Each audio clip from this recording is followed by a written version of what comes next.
I knew that something like that would happen. When you slam the door, it like shakes the whole thing.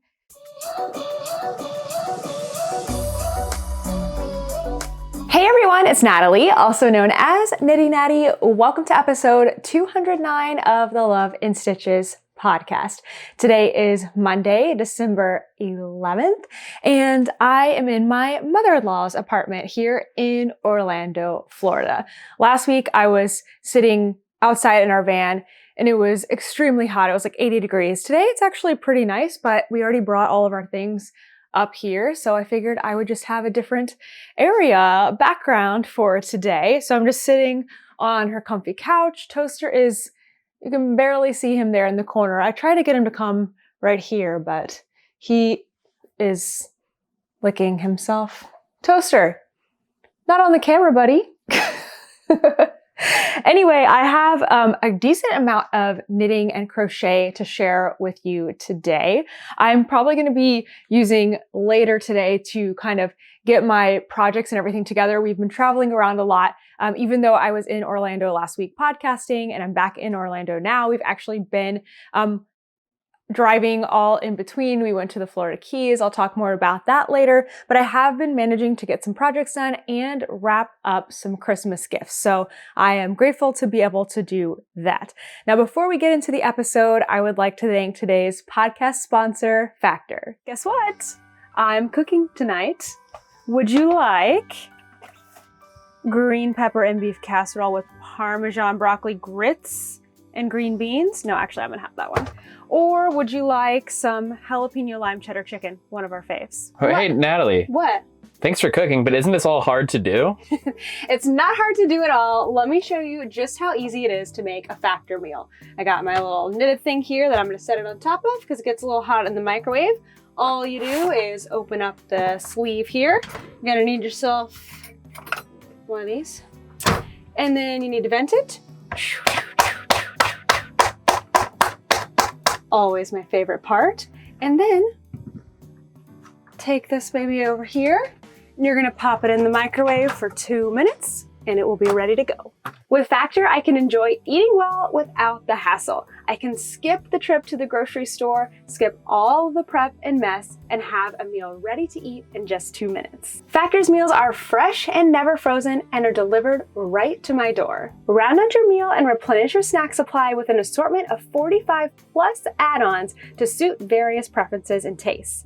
We really love their selection of pressed juices and smoothies. Head to factor75.com or click the link below and use code NATTY50 to get 50% off your first Factor box.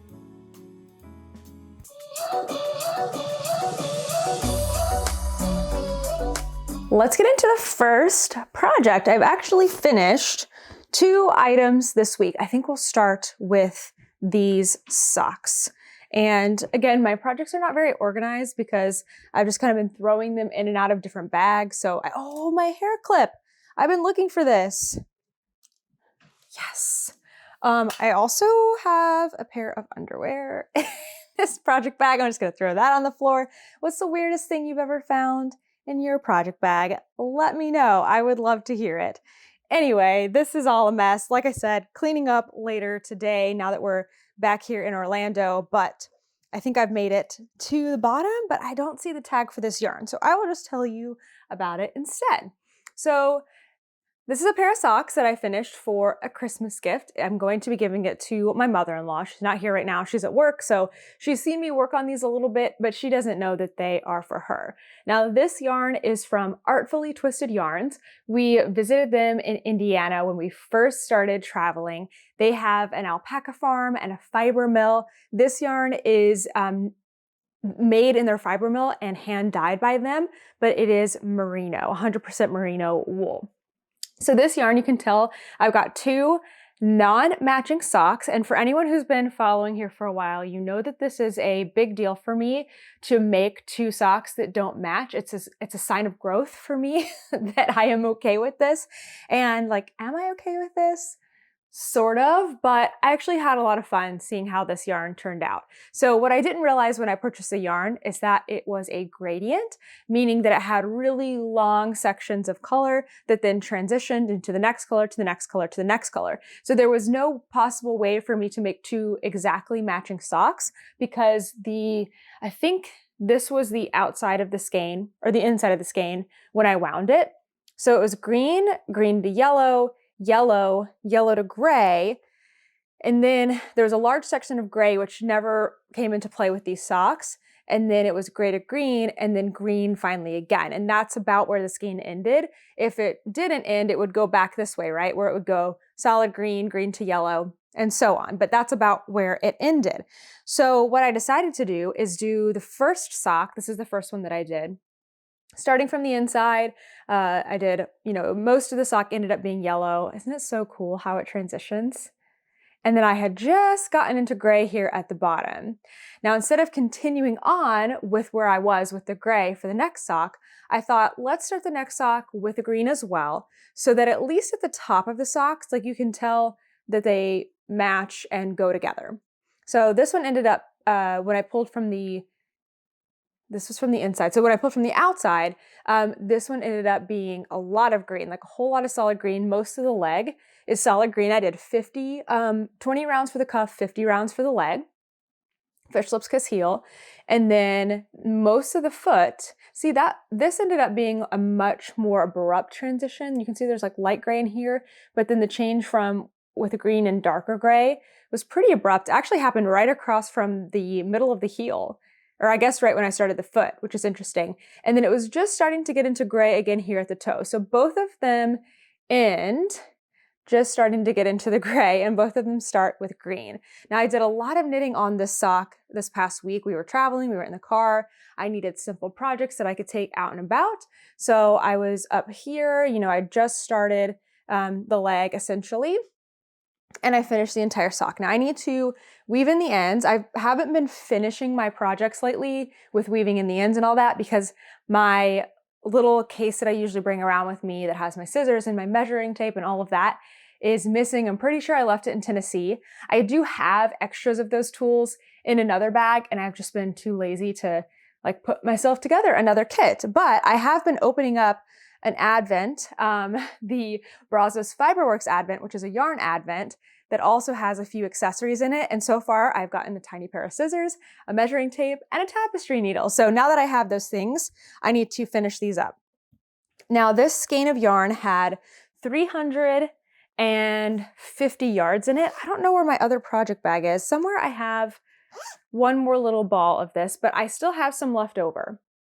So I still have this bit.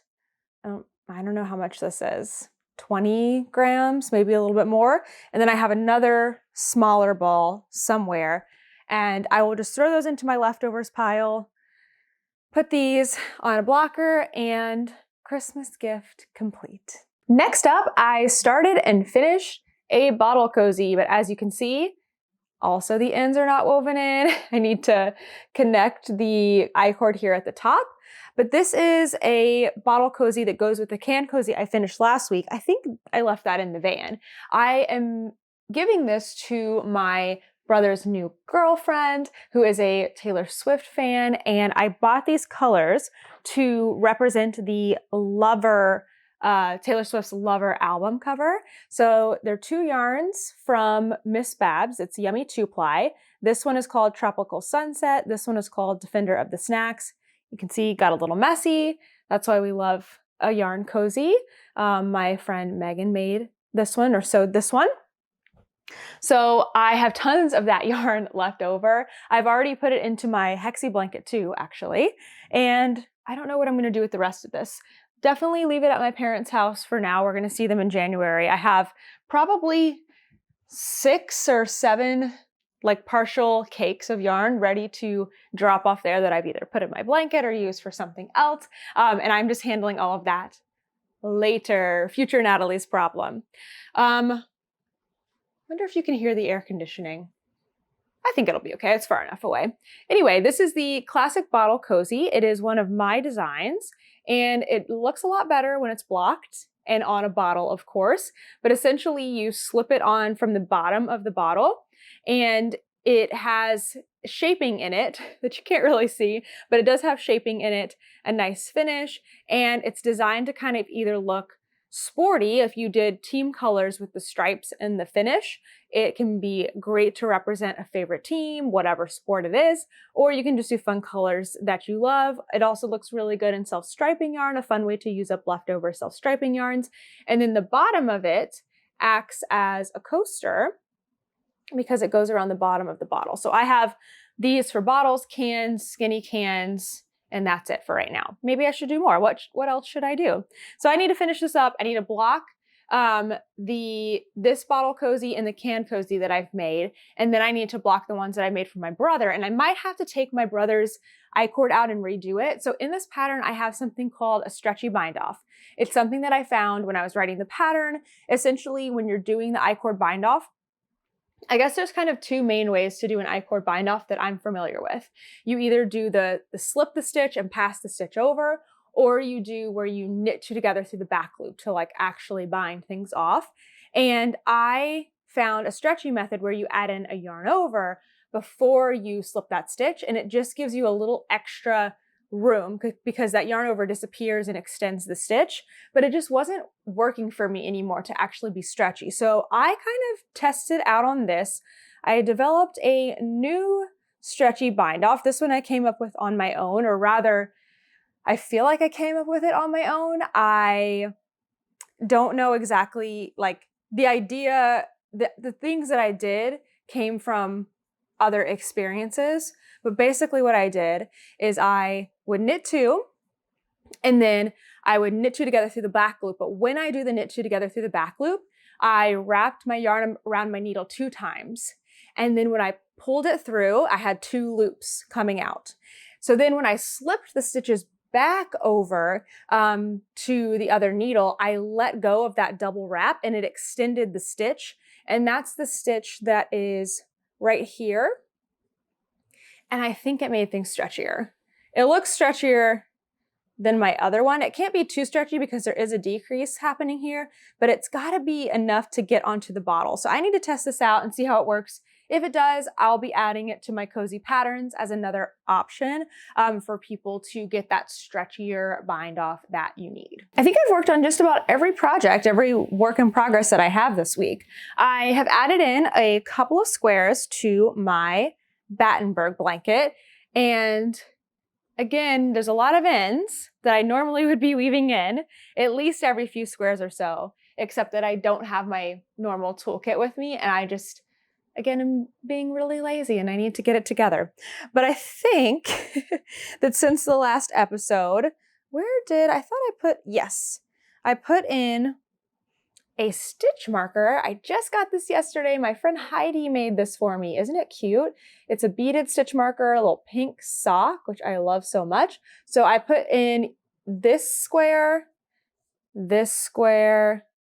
and this square. So not a ton. And actually, technically, I put in the neutral squares that are underneath them. That's the way that this works. So this pattern is the Battenburg Blanket by Sandra something.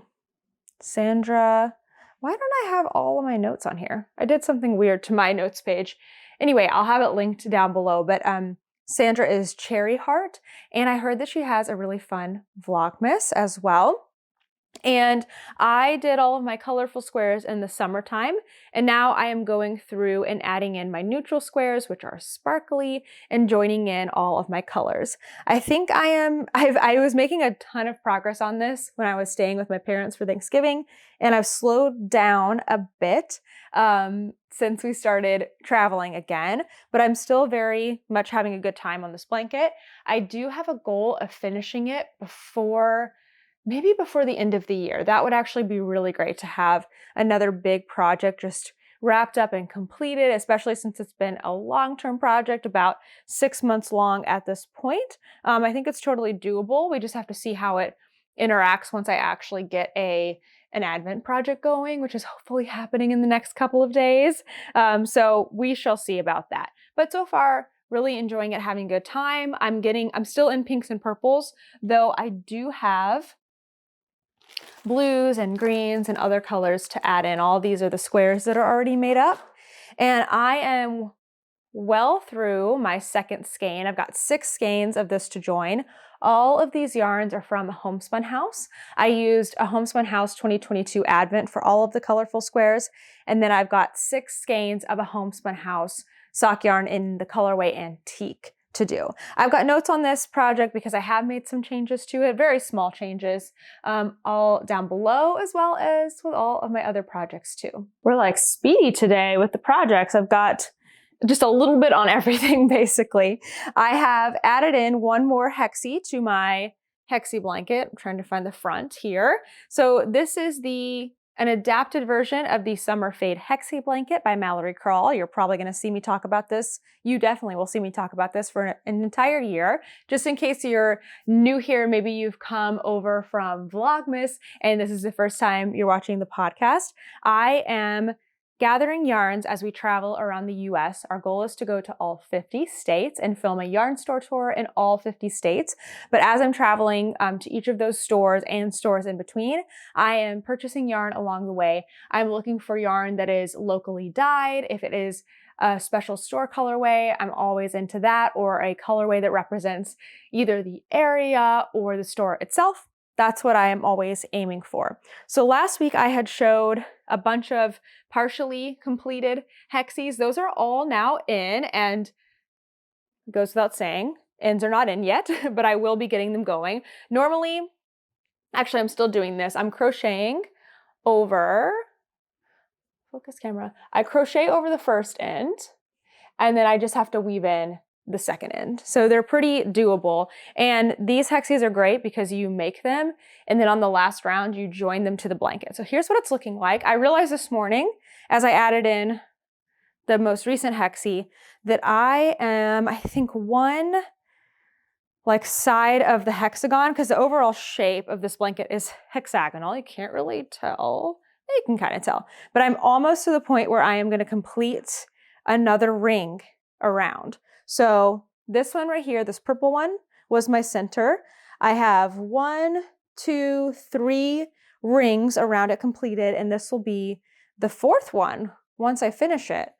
Let me see if that's right. I think that's right. Every go around gets bigger by 6 Hexies, and so I could tell this last one I put in was a corner. So I think I have 1, 2, 3. Is that right? No, that maybe I'm wrong on that. Maybe I have 2 more sides to do. That actually makes a little bit more sense. Maybe I've got 2 sides to do. It doesn't really matter. I'm just doing this as I go. It brings me so much joy now to be able to purchase a yarn at a store. I take a picture of it with the skein outside of the store. I get it wound if I can, and then I try to get it into my blanket as quickly as possible. So yesterday we were at Sheep Thrills in Lauderhill, Florida. I think it was Lauderhill. And I got a colorway called, oh wait, where did this go? I thought I have, look how fun this is. Super fun. It's gonna make more sense when I tell you the name. This is Black Cat Fibers, and it is called Fort Lauderdale Neon Nights.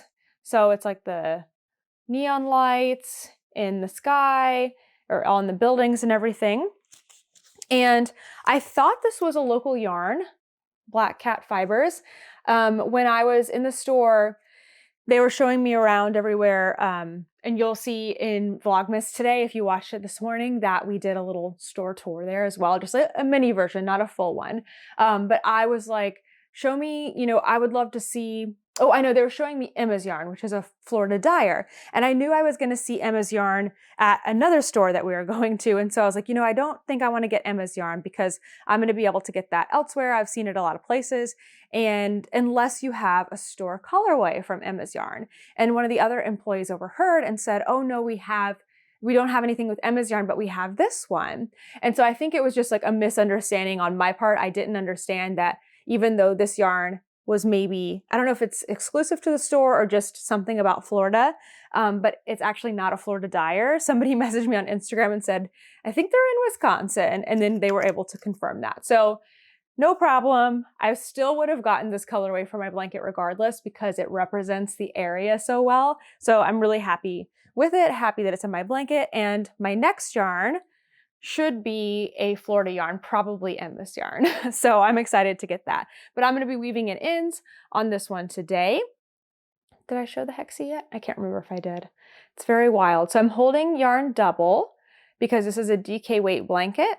And I have made some adaptations to most of the rounds, and then I've added an extra round.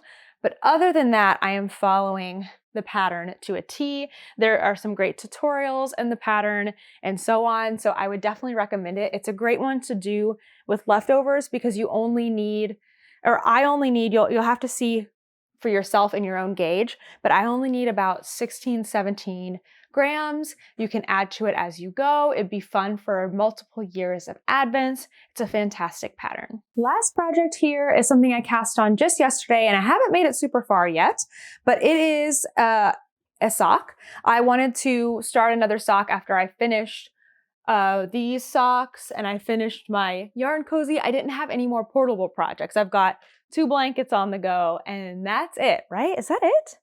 2 blankets? Yeah, I think that's all. So I needed something that was going to be small, portable, and also I was out of knitting projects. I wonder if that's ever happened to me before. I'm trying to think, have I ever been just completely out of knitting projects to do?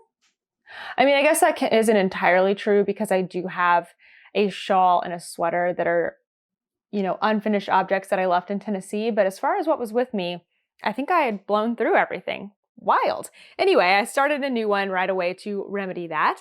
And this is going to be Kent's first sock. I am using the World Champs colorway from the Little Wolf Knits. This was a colorway inspired by the 2023 World Series champions, the Texas Rangers. And Kent and Brianna actually dyed this color together. We did a vlog about it. It's on the channel if you want to see Brianna's dye studio and a little bit of what we got up to when we visited them. So I started this sock from the toe up because I've never made socks for Kent before. These are going to be his first pair, and I want him to be able to try them on as we go and kind of pick for himself the height of the sock that he likes, the feel of the sock that he likes, and all of that. So I've just barely started. I started with 32 stitches, and I'm just increasing evenly. I'm not doing an ergonomic toe for him, at least for this first pair of socks. But what I still need to do, now that I have a measuring tape that I got, where did it go? I got this measuring tape and my Brazos Fiberworks Advent. I am going to be taking some measurements of his foot, ankle, and leg and plugging it into my Perfect Fit sock formula. When you take the Perfect Fit sock course, I teach you how to take measurements for yourself. I also have a video that you can send to a family member to like instruct them on how to take their own measurements and send them back to you. But I'm going to be taking Kent's measurements, and then I also teach you how to do all of the math and like go section by section of a sock and customize it to fit yourself. But then at the end, you get a spreadsheet. It's like a live spreadsheet where you can just plug in gauge, stitch and row gauge, and then measurements, and it will spit out your Perfect Fit sock formula. So I'm going to use that. I'm going to take his measurements. I know my gauge, plug it in, and it will spit out a sock recipe for me. So I'm going to be doing that here. Again, hopefully later today, get things really organized so I have a good idea. But nothing quite replaces being able to try something on to get fit preferences. I always feel like when I make a sock for somebody, it's going to be really close to what will be like great for them. But then I like to get feedback. So you'll always see in my notes on Ravelry that I have stitch counts, row counts for socks. One, I want to make them match, you know, sock 1 and sock 2 match, but also I want to be able to say to my mother-in-law, you know, I made these socks for her. I want to be able to say, hey, how did you feel about, you know, how snug they were, how long they were? And then if she's like, well, they were a little too long, like a ½ inch too long, she might say, I would go, okay, let me look at my notes. I did 68 rounds. So next time I'm going to do, you know, 64 or something like that, and just be able to easily make changes. So that's it for now for all of my projects. Come back next week. Let me just see here. Next week is going to be need to pull up a calendar because I don't, what is today? I just said it in the beginning, didn't I? Today's the 11th. So we will probably take a break the last week of December for podcasts. So we'll have a podcast next week, but then it's a little up in the air if we'll have one the week after that. And then we'll hit the ground running again in the new year with Tuesday videos and everything. But stay tuned. I'll let you know in the next episode what you can expect.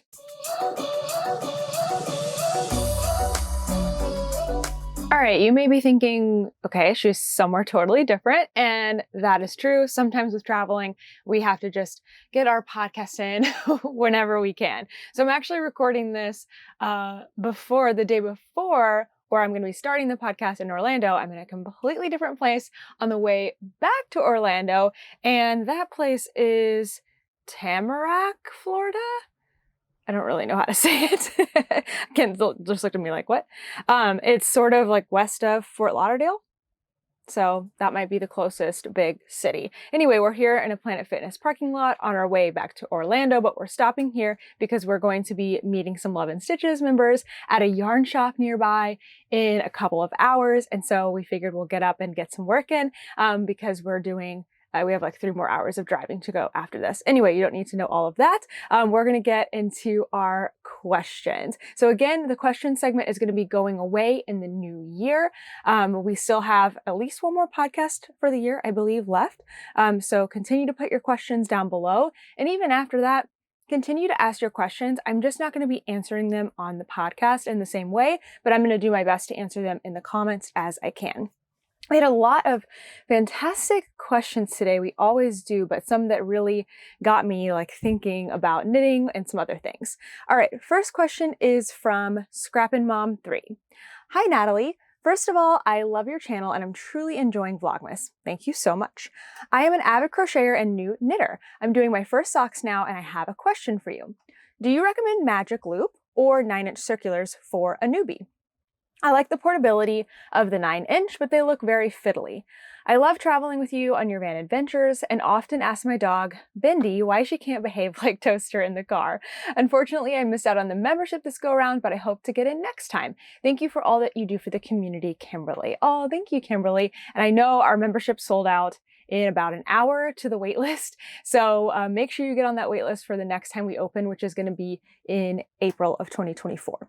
Okay, so your question about socks. We had a lot of sock questions in the last episode too, and we've got at least this one and one other in this episode. So I hear that you're working on socks and a lot of people are starting out on a new adventure for socks. So last episode, I answered that I thought that cuff down socks were the best place to start rather than toe up, and I've got some free tutorials on my YouTube channel. But as far as what kind of needles that you want to use, I'm going to answer it in 2 ways.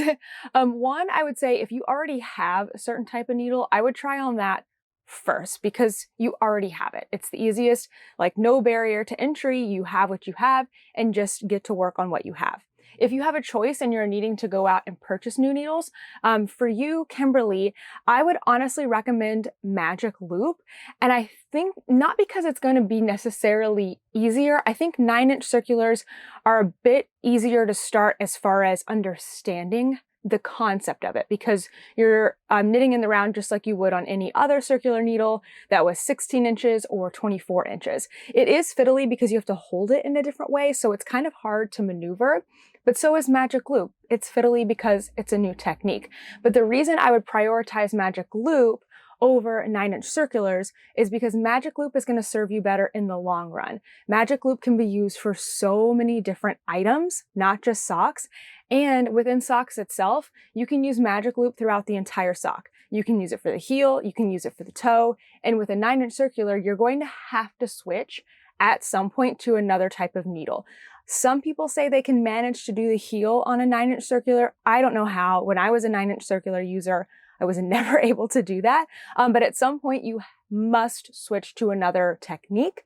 At the toe, as you decrease down to fewer and fewer stitches, they will no longer fit on that 9-inch circular. So you either have to add another one in and do two circular needles or do something else. So If you're just having to go pick out your own needles, fresh start, I would definitely go with Magic Loop. I just think it's a technique that's going to carry you further in your knitting.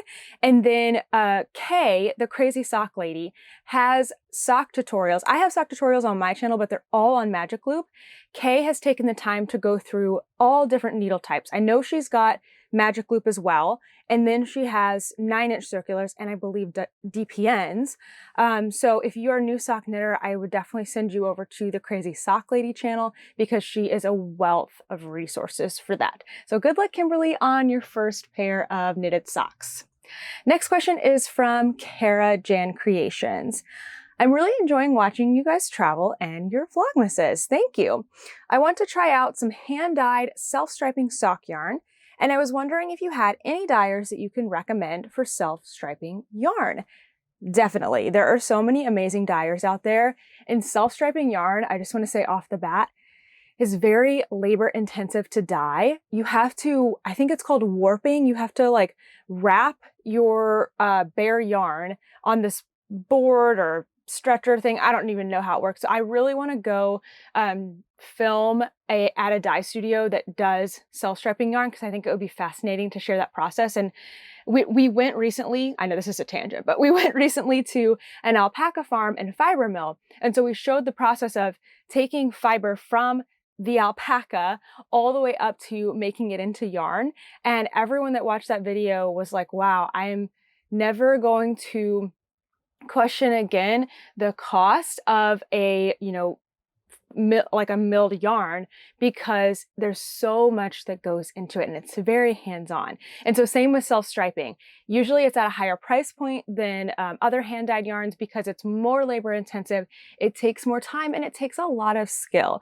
So definitely on the lookout for any self-striping dyers that would have us to come film in your dye studio.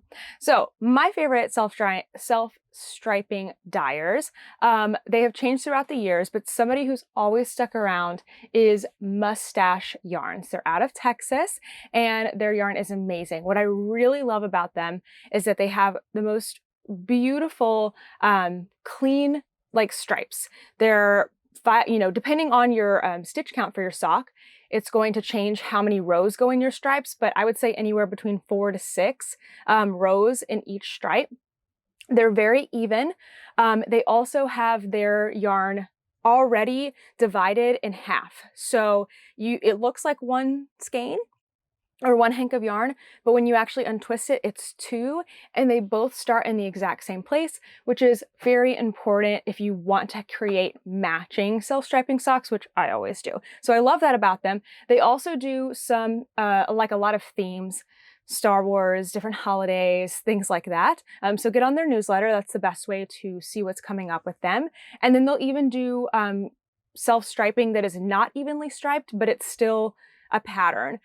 So I don't know, there might be, like one time I had one that was all books and each stripe was what the thickness correlated to how long the book was in the series, and that was super cool. And then I have one of my favorite colors from them is Kama, K-A-M-A, and it's I think it's 20 colors that repeat, which is just incredible. And then another dyer I've been more recently introduced to and I've used a couple times is Night Owl Fibers. They're also out of Texas and they have a lot of really beautiful colors. They just put out a lot of holiday colors that are amazing. They might already be done dyeing holiday colors since we are well into December by now, but I would definitely keep an eye out for them. And their yarn is beautiful as well. And I'm not trying to leave anyone out. That's just the top 2 that came to my mind right now, but there's lots of great self-striping dyers out there. And I bet once you start like following some on Instagram, more will come up. You know how that always works. It knows what you're looking for. Okay, next question by any other username, 6448. Hi, I was wondering about substituting heavier yarns in a pattern, specifically shawls or scarves where gauge doesn't matter much. Say I have a pattern for a worsted weight scarf, and I want to use chunky weight yarn without changing the number of stitches to cast on, but still going for the same length. Would I need about the same yardage called for in the pattern? I assume it wouldn't be 1-to-1 the same yardage, but generally speaking, would they be roughly the same? Okay, that's an interesting question. So whenever you're changing the weight of a pattern, you are inherently changing the size of your item. So if you're going from a worsted weight to a thicker yarn, a chunkier weight, if you do the exact same thing, if you do the same stitches, the same rows, you would want to go up on your needle size, or you're going to be extremely uncomfortable because it's going to be very dense. You're going to create the same item. It's just going to be, you know, X amount wider and taller. So you're saying you want to do the same stitches cast on, but you're going to go for the same length. So I would be cautious with this because you're going to get a wider shawl just by nature of having a thicker yarn, even if you don't change your needle size. Even if you don't change your needle size, you're still most likely going to get a wider shawl because your yarn is thicker. It's going to take up more space. If you go for the same length, that might not look proportionate. So just keep all of that in mind, but you may be able to wiggle around that by just not increasing as far out. Like it may be a very simple shawl where you're just, you know, triangular, you're just increasing out. So you can kind of stop when you get to the length that you want, and that will probably give you a width you want to. Now, as far as yardage, this is tricky. I'm not 100% confident on this, so I would love other people to answer this question as well. But I think because you're going from a thinner yarn to a thicker yarn, you're actually not going to need as much yardage because, is that true?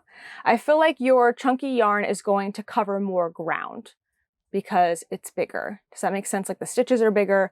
So for the same amount of yardage, you're actually going to get more square inches. I feel like that's maybe accurate because if I'm doing it the other way, let's say I have a worsted weight pattern, but I'm going down to DK, I would anticipate needing more yardage to cover all of that ground. So I think that's right. When in doubt, actually just always, when you're buying yarn for a pattern, if you can afford it, I would always say get an extra skein, like do the math to figure out what you need and then add on some extra, because you just never know what's actually going to happen when it comes out in your gauge. And I think just having that extra yarn gives you the freedom to change things up if you're not liking how it's coming out, how you planned. So good luck, and anyone else who has anything to weigh in on that, please answer in the comments. Okay, next question is from Nicole, and this one is also about yarn weight. I thought this was interesting sometimes how questions that are related in some way will come up together. It's still morning, so hold on.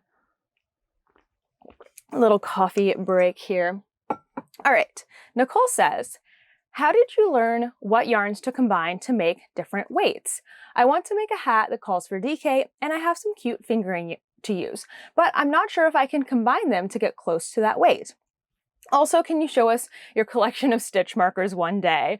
Okay, probably, maybe I can show the collection of stitch markers. Today is not that day, but remind me, and I might be able to do that in another podcast episode.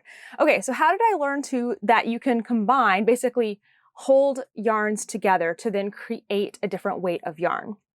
I learned it first by somebody just mentioning it in my community. I don't know if it was when I was at a yarn store or a friend or something I saw online. I can't really remember that, but I do remember it being somebody that said, hold 2 strands of fingering weight yarn together and you'll get DK yarn. I'm like, that's great. I have so many single skeins of fingering weight yarn in my stash.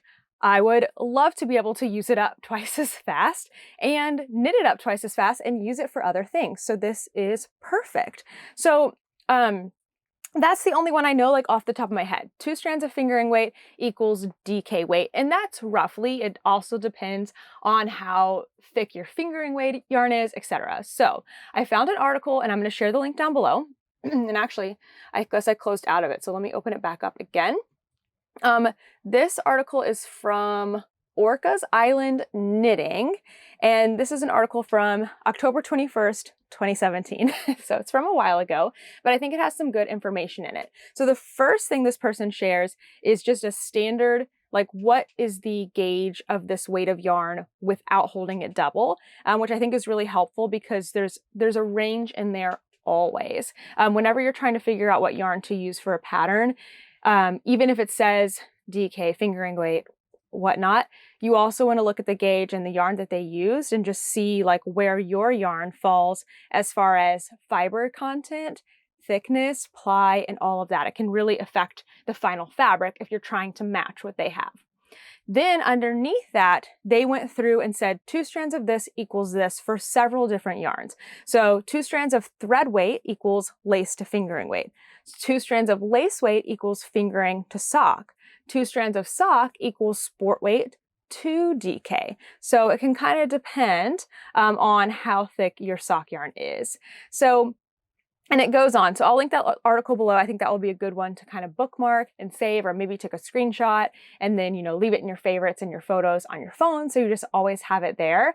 But the number one thing that's going to tell you what gauge or what weight of yarn you're getting, I guess, this is a starting place, is your gauge. So if you're aiming to, what did you say you were going to make? Did you say you were going to make something specific? Hold on, let me go back. A hat that calls for DK. So you can take fingering weight that you have and hold it double and, start on your hat, or even do a fakie swatch in the round just to kind of see what your gauge is, and then compare it to the gauge of the hat. Gauge is going to be the only thing that's going to be the most accurate because it will take into account your knitting and your yarn. Whenever you do double up your yarn and hold it double, remember that you're going to immediately lose half of your yardage. So just take that into account. Make sure you still have enough yarn to complete the hat.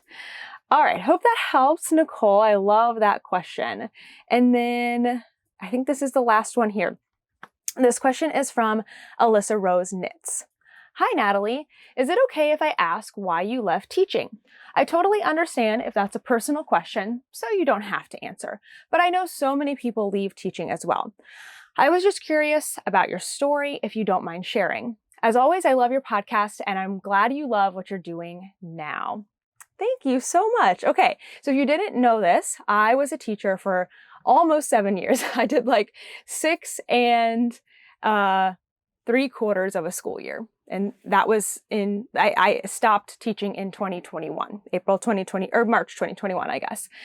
So I think it would help to explain how I got into teaching to then explain why I decided to leave teaching. So I never planned to be a teacher. I did not go to college for teaching. I do not have a degree in education. I actually got into teaching through a program called Teach for America. And the basics of that is they're looking for high achieving college students to then they train them and they put them into areas of high need, like areas that have schools of high need. You commit to teaching for 2 years for them. And that's the basics of it. And it's really hard. And if you want to be a teacher, there's many ways to go about it. You can go to school for it. You can get an alternative certification, which is what I have through Teach for America. But bottom line is it's hard no matter what. And I, at some points, really wish I did go to college for teaching so that I had more, a bigger skill set. But eventually I learned and I got to the point where I felt like I was a decent teacher.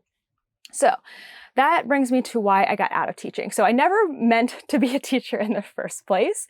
I went through Teach for America, I actually recruited for them, which is why I got into it. When I was in college, I needed a job my senior year, and they were like, oh, we would love for you to recruit people to apply to Teach for America to be teachers. And I was like, that's cool, I'll do that. But just so you know, I'm never going to be a teacher. I told them that in my interview and they still hired me. Well, somewhere along the way, I convinced myself that it would be a really amazing experience and a noble thing to do. Kind of a selfish reason, I guess, to get into a job, but it's what made me interested. And so I applied and I got into the program and I moved to Dallas and I started teaching the fall after I graduate. I graduated from college in May and I started teaching in August, and I trained all throughout the summer. So I was never meant to be a teacher, and I still feel like that's true. I love working with kids. I actually really love teaching. And after my first year, which was extremely difficult and I wanted to quit every single day, I moved from 4th grade to kindergarten, and that changed my life. It made work so much better. I loved it. I loved working with the smaller kids. We connected so much better. I just felt so much better. But The bottom line was I wanted to get out of teaching already. Like even in my first couple of years, I wanted to move from classroom teaching to small group teaching. Teaching is kind of like performing all day long. If you're an introvert, it's extremely hard because you are essentially on a stage for 30 little people, students to see. I guess they're not little if you're teaching high school, but you're on a stage like all day long. It's constant vigilance. You can't go to the bathroom when you need to. You're always watching somebody. I mean, it is hard work. It's not the only thing that's hard work, but it is hard work. And so it just wasn't for me in that sense. Like I needed a job where I could, when I needed to go to the bathroom, I could stop and go to the bathroom. If I was having like a splitting headache, I could like stop for a second and turn the lights down and like take some medicine. Like there's no room for yourself in a day of teaching. So my 4th year of teaching, I was able to make that happen. I moved schools within my same district, and I became a reading specialist, and I taught small groups of kids. And I started out doing something I really, really liked, which was working with kindergarten and 1st grade for early reading intervention, which is so important because if you catch kids early on and start working on those basic reading skills, they're going to succeed, be able to accelerate a lot faster because they'll have those skills and they won't be as far behind by the time they reach, I would say like 3rd grade, where you're needing to read in order to learn other topics, right? That's when we start reading about history and reading and math and like all kinds of things. So I really loved that. But then as it goes with education, a lot of times, testing is very important. I'm getting way too far into this, but testing is very important. That's what brings in money for the schools, especially the schools that I was teaching in because we were in Title I. So then I kept getting moved up, and eventually I was working with 4th and 5th graders, which I still loved the 4th and 5th graders. We had so much fun together. We did knitting club and crochet club, and I taught reading, but I could just tell it wasn't something for me. That what really got me is when we would go and do our trainings. We would have trainings, like network-wide trainings a couple times a year. Everyone would be so excited about like the new curriculum and stuff. And I was like, man, I'm just really not passionate about that. So I knew that about myself. And I was realizing that around the time I was, Knitty Natty stuff was picking up. And so I developed a goal that by the end of the 2021 school year, I would quit my full-time teaching job and make Knitty Natty full time. I'm really glad I did. I don't think I could ever go back into teaching in the same capacity just because now working for myself, I enjoy that freedom. I appreciate it so much every single day. Even if I have to wake up early like I did today and drive a couple hours to then film, to then do an event, to then go meet people, to then drive 3 hours, like every single day it is worth it because I don't feel like I'm trapped. And that was kind of how I was feeling in teaching. So much love to all the teachers out there. It's so important what you do, but I know it's really, really hard, and sometimes you don't get all the credit that you deserve for that. All right, that was my way too detailed answer. If you do have any questions for me, be sure to leave them down below. Next week is potentially the last week of a regular podcast for the year, so get all those questions in, and I'll be sure to answer them in the next podcast.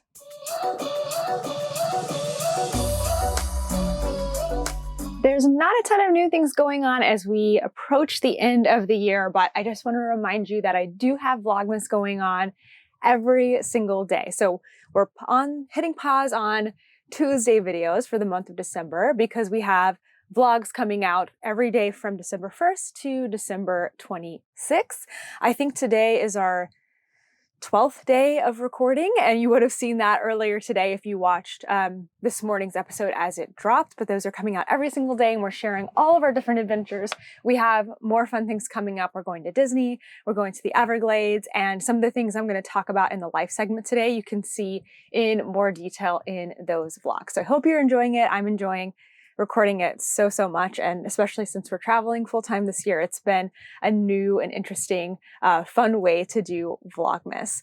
The Love and Stitches membership is now closed. We opened up for our December through March membership. We're calling it the winter term, and it actually filled up in just over an hour from our wait list. So if you are somebody that's interested in the membership, you knew that this time wasn't going to be like the right time for you to join, you will be able to join again in April. I can't remember the exact date, but it's whatever the first Tuesday is in April. I think it's maybe the 2nd.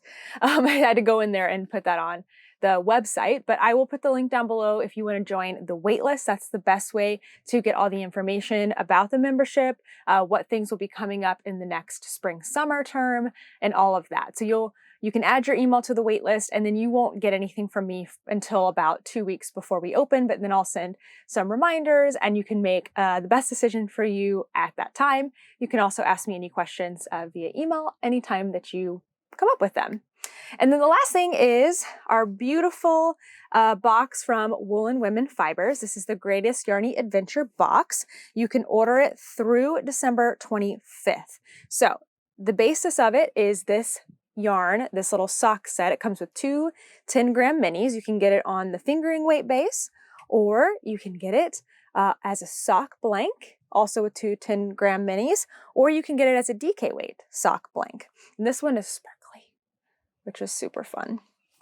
You can also choose to add on the adorable stitch markers. I guess I should have said, sorry, this is a collaboration between me and Wool and Women Fibers and also Sam's Tiny Trinkets. Sam and Andrea are sisters and they have this business together.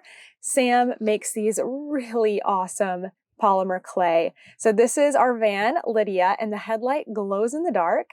And then this is Toaster. So you can choose to add these onto your set. And then the other thing that keeps selling out though is these bags. So I'm not 100% sure if we still have bags available, but check the link down below, see if the bags are available. This is kind of the basis for it. So all the mountains and trees and everything is inspired by the trip that we're taking around the country to visit all 50 states. So they all coordinate together really, really nicely. And again, pre-order those through December 25th. I think for anyone who caught the very first pre-order when it opened, yours will ship around January 10th. And now I believe we're up to the end of January for shipping with the bags, just because they're just 2 women working together. Sometimes they also have their mom helping make bags, but be patient with them and they will be coming in January.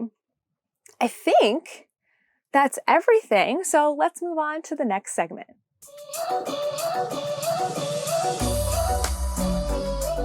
Last week when I left you, we had just arrived in Orlando at my mother-in-law's or Kent's mom's apartment. We're kind of staying with her throughout December, but then taking these smaller trips on the side. So we're going all over Florida, but we're kind of home basing in Orlando for the month. So we had just arrived on last Monday in Orlando, and we stayed with my mother-in-law for a couple of nights. Toaster really loves staying here. I don't think he's been to this place. She moved to Orlando a few years ago and he'd been to her old place, but I don't think he's come with us since she moved into this new apartment. So he was, sniffing around, getting cozy and comfortable. And every single night he goes and sleeps with my mother-in-law in her bedroom instead of sleeping with me and Kent, which is honestly just as well. It's great for him. It's great for her. And then we have a little more space. So not complaining. But then we actually ended up leaving. We're going to be leaving Toaster with my mother-in-law when we take a couple of these trips. So it's really nice to have her there. And I love that Toaster loves being there. It's really great. On Monday night, we went to Disney Springs for some drinks and appetizers before we had dinner at home. And Disney Springs is an area that you don't need a ticket to get into. It's part of like the Disney World area, but it's not a park. So you go in, you go through security and all that, but then it's a bunch of shopping and a bunch of restaurants, and it's just a really cool place to go and just even walk around. You don't have to spend any money, just go and walk around. It's decorated for Christmas. There's a bunch of Christmas trees and different themes from different Disney movies. And then there's a lot of fun places that we love to just go and grab a drink. Disney is expensive. Sometimes it's fun to just, not even do a full meal, just go get a fun drink, enjoy being outside in the Florida weather, and then head on home, pick up something cheaper for dinner. And that's what we did. We went with my mother-in-law and we met up with one of her coworkers and got to know her. We sat out on the patio of Boathouse, I believe. Boathouse is one of the restaurants. I didn't know this. They have a patio, outdoor patio, if you walk through the restaurant and out the back. I had no idea. So we kind of skipped through a bunch of more crowded places to go out there, and we had our own table and we had a little appetizer and drink, and it was great. It was very lovely. And then, was it that night? It was either that night or the next night. We then went home and we watched a Christmas movie, Four Christmases, with Reese Witherspoon and Vince Vaughn. It's one of my favorites that I try to watch every single year, and it's a comedy, and it just makes me laugh. So I love it. On Wednesday, Kit and I got back on the road again. We left Toaster with my mother-in-law. We got back on the road in the early afternoon, and we drove down to, I don't know exactly what the town is, but we were just kind of north of Miami, and we went to a Dallas Stars and Florida Panthers hockey game. So I knitted during the game. This was our second game, I believe, at this arena. We went in 2019 and with some friends, and so we came back because the Stars were there, and it was great. The game was like very close, but then the Stars ended up losing. So Panthers fans were happy, but it was not as bad as the last time that we went.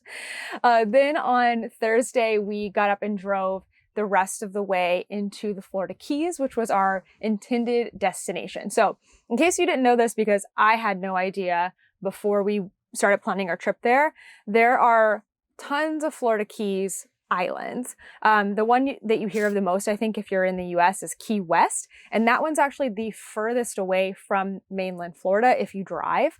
You can fly into there, but we drove from, all the way down south to Florida, the tip of Florida, and then on to the islands and drove through them. So Key Largo is the furthest east, and then Key West is the furthest west. And we drove through all the islands in between. So on Thursday, and by the way, there's a ton of this in Vlogmas, so I'm not going to share everything. I'm just going to kind of hit the highlights and share a few pictures and everything. And if you see any shaking, Kent's moving around the van.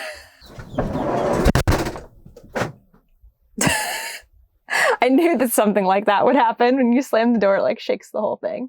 Put my little alpaca baby back up there. Anyway, we got into the Keys on Thursday morning, and our first thing we did was get some lunch in Key Largo. We decided that our goal is just to try as much seafood and as much key lime pie as possible. I love key lime pie, and the first place that we went to in Key Largo, I'm not remembering the name right now, but I think I got lobster bisque, and Kent got fish and chips, and then we got the key lime pie. And this key lime pie had meringue on top. Now, I'm not a fan of meringue or whipped cream. I just like the custard part of the key lime pie.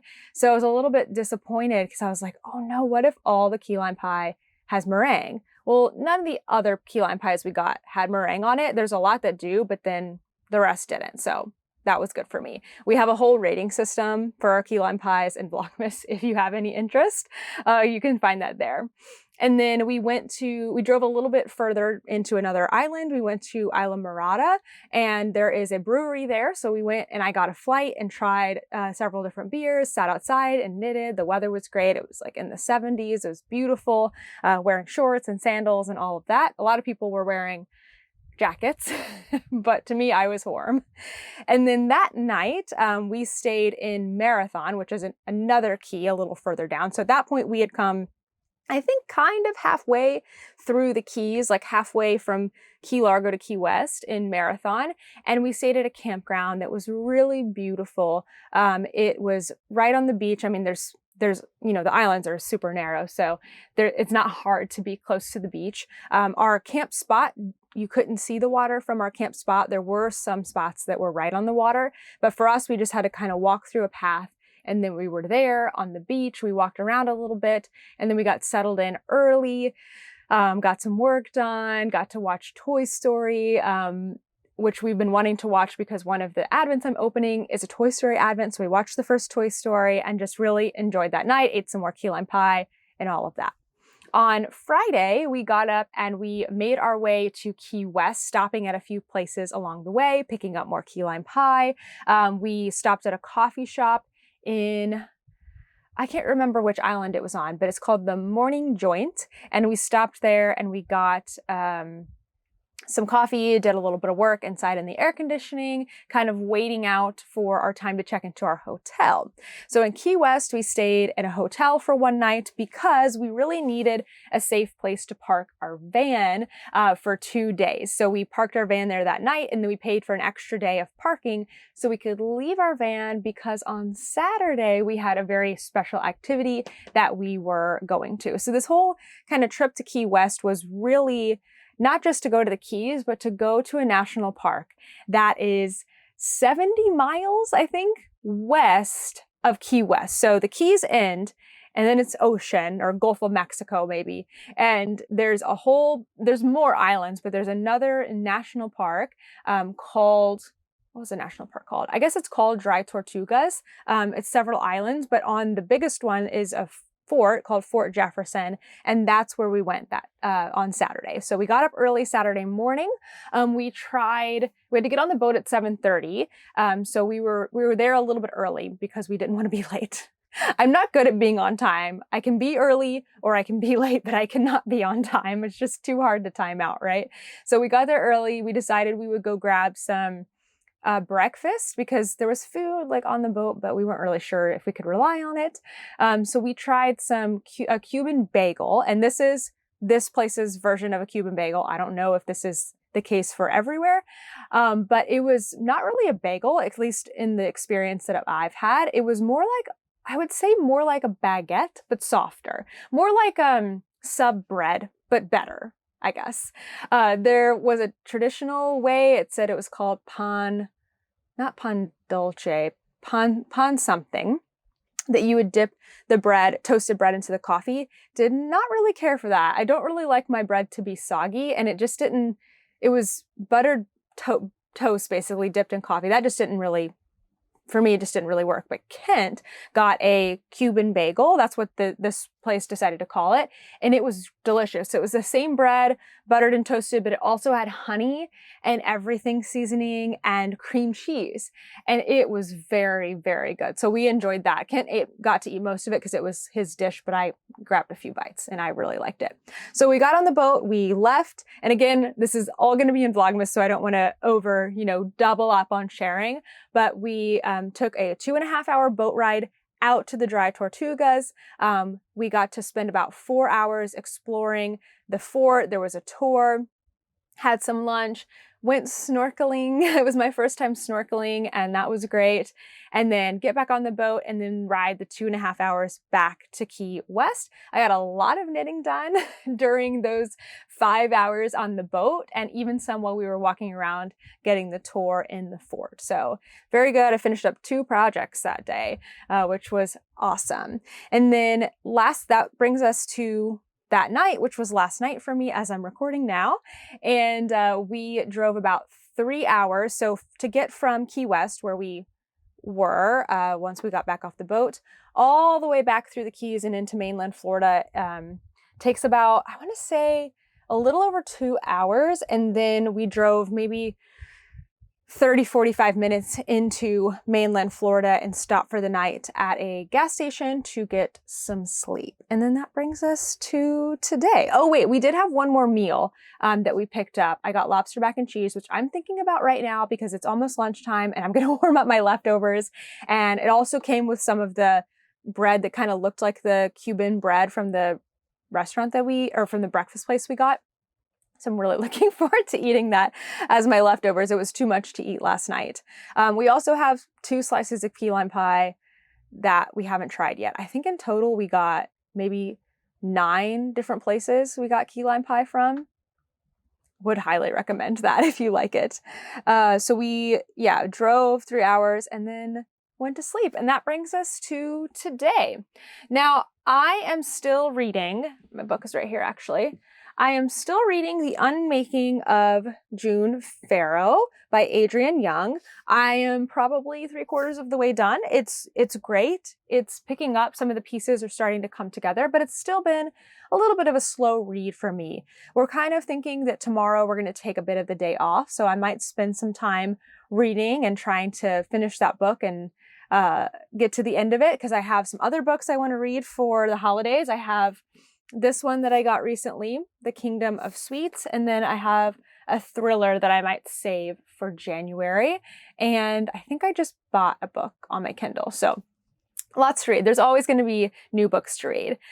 Aside from watching Four Christmases, I also have been continuing to watch season 3 of Schitt's Creek for my Advent, and Toy Story again for one of my Advents.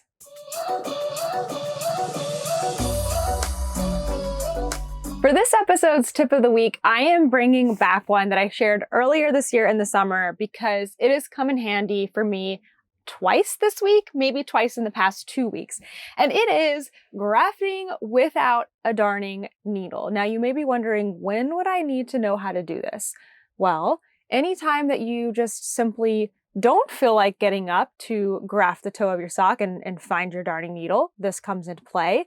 Or like me, a lot of times I am out and about and I'm working on my sock and I'm like, oh my gosh, I'm going to finish this sock and then I'm not going to be able to start the next one because I've got just this one knitting needle. I have no darning needle. I have no scissors. How am I supposed to continue knitting? Maybe this is a problem that only I have. Anyway, it saved me this week with this sock and with another one because if you haven't been watching Vlogmas, I've lost my toolkit. I do have some other darning needles that I could get out of my main toolkit. I've just been too lazy to do so. Essentially, in order to graft without a darning needle, you just need your knitting needles. You could have a third one if you want, but 2 works just fine, unless you have double points. 1 magic loop needle, so the 2 needle tips is great. If you have double points, you just need your third one, which you would probably have anyway to work in the round. So this works really, really great. And if you're someone who is not a fan of grafting, like with a darning needle, this may actually be easier for you because you use knitting stitches. Essentially, it's the opposite of the way that you work with a darning needle. You know how you go in and you're like, knit off, purl on, and then you go to the back needle and you go purl off, knit on. You do the opposite of that. You start in the front with purling, like actually purling with your knitting needle, draw your yarn through and pull it off, and then you go in knitwise and leave it on. Now, I'm not just going to leave you with a description of this. I actually have a YouTube short and I have an Instagram reel if you scroll back to July, but I will link the YouTube short down below so that you can just click onto it and go and watch that tutorial. It's a lot easier than you think, and you never know when it might come in handy. I wouldn't recommend doing this on anything other than the toe of a sock, really. Maybe the top of a hat if it requires grafting, something that has a small number of stitches, because while it is convenient, it is a little bit slower than using a darning needle, and you wouldn't want to do this with a whole big length of yarn. All right, that is everything for today. Thanks for coming with me to podcast between 2 different locations. I think that's all that I have, and I will see you in the next one. Bye!